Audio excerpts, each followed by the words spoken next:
ராஜ்யத்தை கட்டியாண்ட ராஜகுலம் பூமியாண்ட வரலாறு படைத்தது நாங்கள் அல்லவா. சிவனாரின் நெற்றியிலே சீறி வந்த அக்கினியில் வீரபத்ரர் வழிவந்த இனம் அல்லவா.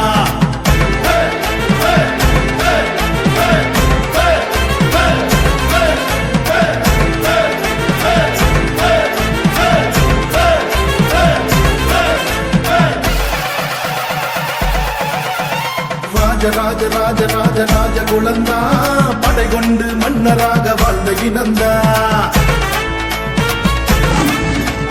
சரித்திரமும் சாதனையோ எங்க தடந்தா ராஜகுலம் பூமி எங்கும் ஆண்ட நிலந்தா.